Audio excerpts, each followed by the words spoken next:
Hey, beautiful soul. You're listening to the Rising into Mindful Motherhood podcast, your weekly dose of fertility wisdom. I'm your host, Dr. Katie Wood. I'm a barefoot mama bear, pharmacist, and integrative fertility coach. This is your go-to podcast for all things to naturally nourish your fertility, embody womb healing, and reclaim your feminine power to accelerate your path to pregnancy.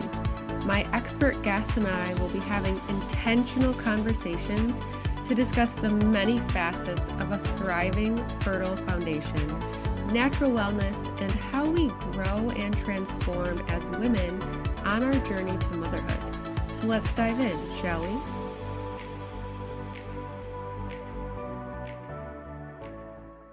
I will let you introduce yourself, but everyone, this is my friend Mal. She is a clinical herbalist, and today we're going to be talking about how to safely support your fertility with herbs. So, hi Mal, welcome. Hey, thank you so much. I'm so glad that we have connected. I think what you do as work is so incredibly important. And so many mamas and mamas to be really, really need you, as you well know. So that is excellent. And hi, for those that don't know me, she said it. I'm Mel. I'm a clinical herbalist. I host the Herbalist Path podcast, which actually there'll be an excellent episode with Katie coming out tomorrow. So definitely catch that on all the podcast players. And I think I exist on this planet to talk a lot about herbal medicine and teach people how to use herbal medicine in a safe and effective way. And when it comes to that fertility journey, it really is a big picture perspective, right? Herbs are truly amazing, but some causes of infertility, herbs aren't able to address, like physical problems more often than not. But things like hormonal regulation, immune dysregulation, stress-related problems that might be leading to infertility, thyroid or adrenal disorders, herbs can really come in and be really, really helpful allies for you on that journey. But what it really comes down to is diet and lifestyle. Like, how many outside stressors are there? How can you alleviate some of the stress that is really poured upon each of us every single day, right? How can we do that? What's going into our diet? Are we nourishing our bodies well? Are we pouring all the nasty toxins that are in most grocery stores into our bodies on a regular basis? Because that's definitely going to diminish the chances of conceiving, right?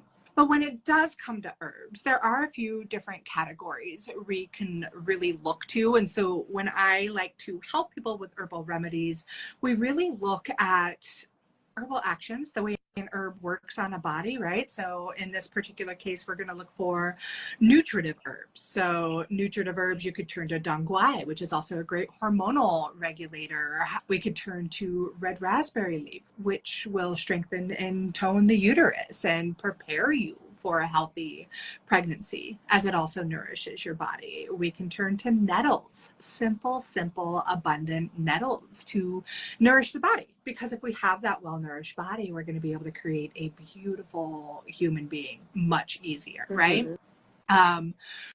We also want to look to herbs that can support our nervous system.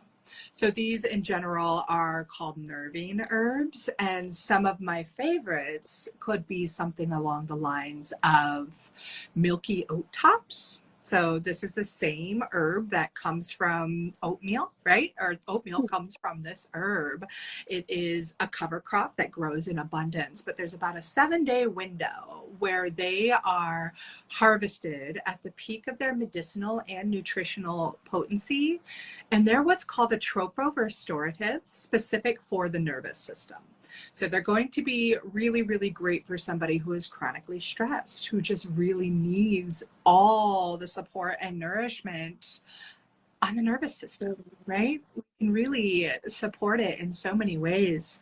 And when I say a tropo-restorative, the key word in there is restorative. It actually helps to restore whatever system it is specific for. So milky oats. I can go way too deep on this stuff, Katie. So you could just stop me and be like, okay, we got that point.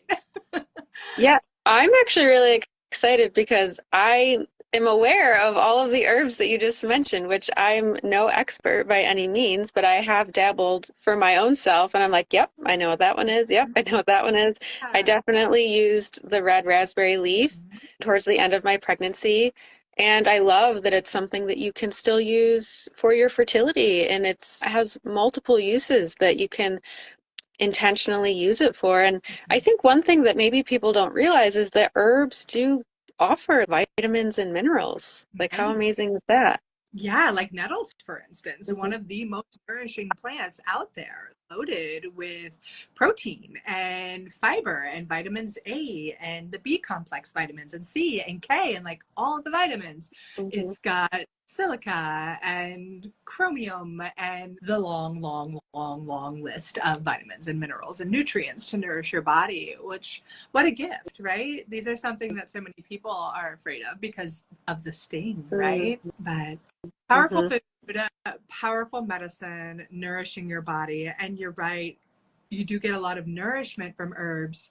And I think another thing that people forget about with herbs is that you can get really strategic in thinking about what herb to work for a particular person, right? We can look at various symptoms happening in life and really match the right herb with that person or those symptoms or issues. And that's where they become really powerful, when you can do that matching and integrate the other lifestyle. Mm-hmm. Right. So what I'm hearing is maybe the first couple you mentioned are more general, but then if you are someone who has specific ailments, let's just say PCOS or estrogen dominance, that you can get more specific and intentional with the herbs that you use. Absolutely. And in those particular cases, those are times when I want to see people working with a practitioner or doing the deep dive research themselves, Absolutely. because it's very hard to put out a generalized scenario, because all of our bodies work differently and all of our bodies are going to adapt differently to different herbs. So Mm-hmm. what may have been amazing for me may not be amazing for you. Mm-hmm. And same thing may be amazing for you, may not be amazing for your daughter. So Right. Yeah. I think, And yeah. what just crossed my mind is sometimes there are these pre-made herbal tea mixtures, but maybe if you are trying to target something more specific, that is when you would want to work with someone such as yourself who's more knowledgeable, that could make more of a custom blend. Absolutely. Yeah, that's one of the things I love to formulate, and I love to formulate in general, and I love to teach people how to formulate. But when we do that and we throw all the herbs at one problem, we don't know which herb is making the most positive impact. We also don't know if there's an herb making a negative impact. So if we can just address that and try one herb at a time, is one thing I teach a lot of my students. You start with, you see how it works on your unique body, and then you decide, do you add another herb, do you not add herbs? And it's a long evolving process, worth it. Yeah, I love that point. I think that that's a really good nugget of wisdom there, is not necessarily trying 5 at a time, because you won't know what's working, or what's maybe doing the opposite of what you want. Yeah, exactly. And that's like thinking about Vitex, right? What a great hormonal balancer that can really support so many women in their fertility journey. And there are many studies talking about its efficacy. Maybe you used Vitex in your fertility journey. A really fantastic woman's herb, but it isn't for every woman, right? It may not be. There's a little contradicting information a lot Mhm. all over the place, but there are certain times you don't want to use Vitex. There are some people that are in the camp of use it during the first trimester to help prevent miscarriage, and there are other people that say don't use it at all in pregnancy. And there are studies that can go in both directions, which makes it really hard to determine, is it right? Is it right for me? Is it right now? You also need to consider, are you on any other drugs, right? If you're on hormone replacement therapy, it's not the time to use Vitex. Mm-hmm. If you are on antipsychotic drugs or antidepressants, Vitex, it's not your herb during that time. So really being aware of what other pharmaceuticals you may be on and whether there are contraindications happening within there is really important. And that's where you work with a practitioner for those. Absolutely. And I know a lot of women will turn to Vitex if they have hormonal imbalances, but you would definitely know better than I, but isn't there some circumstances where taking Vitex isn't the most ideal if you have hormone imbalances? Yeah, absolutely. And it's again going to be really unique to that kind of person and what is happening with them. So it's one of those situations where I say work with a practitioner. I get really hesitant to come onto social media and be like, take this herb at this time, because it's not for everybody. I want to know your health history. I want to know what else is going on. I want to know what's causing your hormonal imbalances. What's the root of that? How can we fix that first before we turn to an herb? Which is another thing that I like to speak to people about, is so many are flocking to the world of herbal medicine and natural remedies, which is fantastic. Yeah. But we're also going at it with a Western medicine mentality, with the mentality of, let me take this herb to fix that problem, right? But that's not how herbs work. And if we're looking for an alternative to this broken and corrupt Western medical system, we need to stop thinking inside of their box they've trained us to think in, think outside of it, and see what other ways we can adapt our lifestyle, what other ways we can adapt and get to the root cause of the problem before we come to an herb and say, herb save, herb be my instant fix pill. Yeah, I do love that point you bring up, because it's like you want to have this more natural approach, which is amazing, but it is still sometimes very much aligned with the Western model. So instead of every pill for every ill, it's like a supplement for every symptom, or there's some saying similar to that. And yeah, getting down to the root cause of what is causing this imbalance in the first place and working on that before slapping a Band-Aid on, whether it be an herb or something else. Absolutely. Yeah, it's so important. And it can be a challenge to navigate. There are so many great herbs that are fantastic in acute situations, right? But in fertility, it's a significantly greater journey. Yeah. There is no instant fix herb. More often than not, you're going to need to be on these herbs for 3 to 4 months, and the lifestyle protocols, right? Absolutely. And I think with so much information at our fingertips now, there is this thing called Dr. Google that people go to, and they try to research things themselves. And even sometimes people will come to me, or my clients will have questions on herbs, and I'll try and do some research. And a lot of times what I will find is it's automatically tagged as like unsafe, but basically because there's no studies, or there's not enough studies. So what would be your recommendation then for someone to be able to like empower and educate themselves on an herb before they decide to take it? Yeah. But there's a lot of conflicting information out there. I believe that's what we're talking about on Dr. Google. And looking into the PubMed research is always a great spot to go to. Research does take time, so that's where it's valuable to work with somebody like yourself to do the research for you. I really love looking into the American Herbalist Guild. There is fantastic information there and brilliant studies behind there. For women's health in general, one of my favorite teachers that I have been learning with for about almost 15 years now, which is crazy, Dr. Aviva Ram. She's amazing. If you don't know her, Katie, do you? I know the name. I know Okay. the name. Yeah.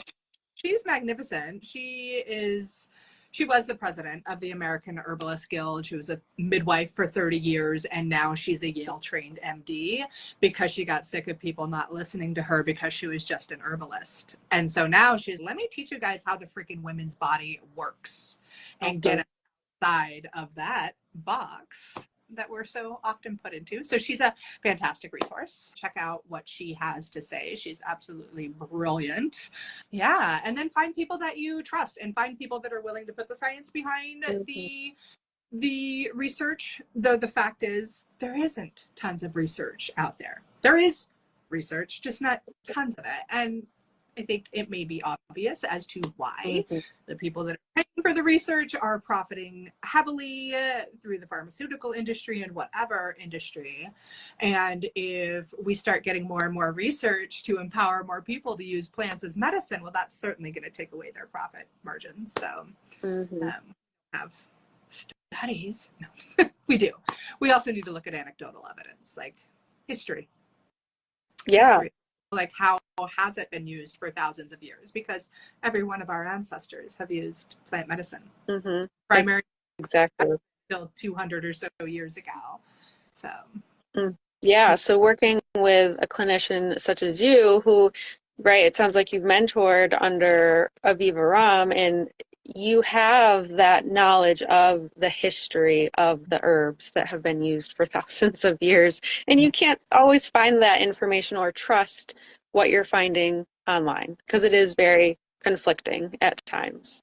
Absolutely. Yeah, absolutely. And I actually no longer work with people one-on-one. I just do an herbal mentorship and teach people how to use herbal remedies based on the anecdotal evidence and scientific evidence. So I do refer people out to other clinicians and naturopaths and things like that quite often when they want to work with somebody one-on-one.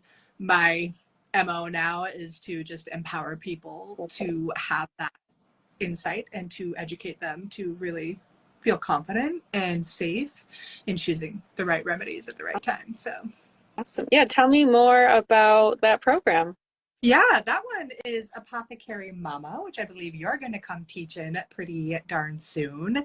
And it's an herbal mentorship for moms where we talk about herbal remedies from pregnancy all the way to emptying the nest, all of the things that we run into as a mom, from simple things like cold and flu to things like ADHD to what to do with the kinkles while you're pregnant, colicky babies, all of those things that we have to deal with, gut health issues, acne in the teenage years, lots of different things. And so there are endless lessons inside of there. I bring in amazing guest experts like yourself once a month. And then I do a deep dive workshop also once a month.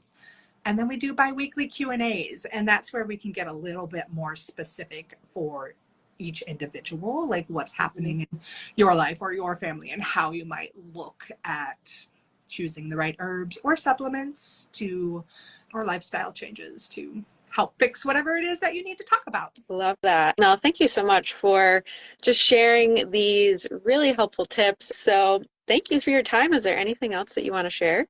I am just so excited that we got to connect over this. So thank you so much. Yeah, thanks. Have a great day. You too. Thank you so much for tuning in to the Rising into Mindful Motherhood podcast. If this episode resonated with you or gave you an aha moment, stop what you're doing right now and write a review. This simple act of kindness helps me get this podcast out to connect with as many women as I possibly can. I also have a special offer. If you send me a screenshot of your review, I will take $250 off one of my premium coaching containers. Let me know what resonated with you the most and why. So connect with me in my free Facebook community or tag me on Instagram. You'll find both listed below. Thanks again from the bottom of my heart for tuning in to this episode, and I'll see you next time.